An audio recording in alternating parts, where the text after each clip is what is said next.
D'abord, vous l'avez dit très bien, l'objectif de ce quinquennat, l'objectif du président François Hollande, c'est de redresser le pays, c'est de redresser la France, son image dans le monde,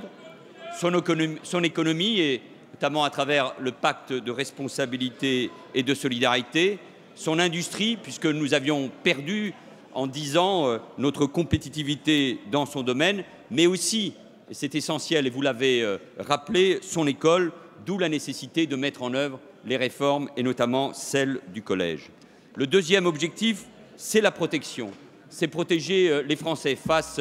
aux défis, ceux du monde, bien sûr, ceux qui sont liés à la menace terroriste, d'où les moyens supplémentaires que nous donnons à nos forces de sécurité et à la défense. Mais protéger, c'est aussi protéger nos idéaux,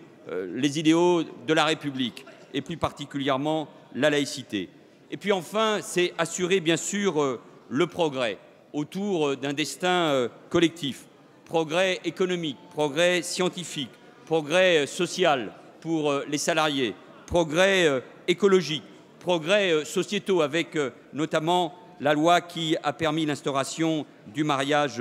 pour tous. Et enfin, c'est aussi, puisque je ne veux pas être long, également être exemplaire. Exemplaire parce que nous aurions tort d'ignorer la césure, la rupture parfois qui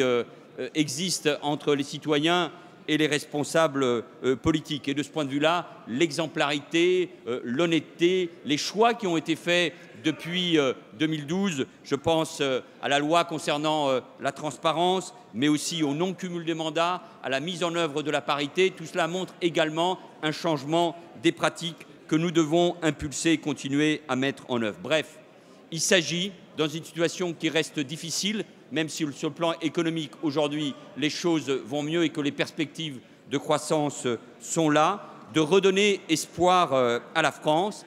de restaurer la confiance, d'être davantage fiers d'être Français. Nous avons suffisamment d'atouts pour le démontrer. Nous allons continuer, Madame la députée, les réformes parce que les Français attendent des réformes, attendent du mouvement et c'est évidemment le sens de l'action du gouvernement que je dirige. Et puis, au fond, face à une extrême droite qui veut détruire et face à une opposition, à une droite qui veut répéter ce qui a mené la France à l'échec, eh bien, c'est à la majorité d'être fière de ce qu'elle accomplit derrière l'action du président de la République, d'être fière parce que moi j'ai la conviction que nous sommes en train de réussir.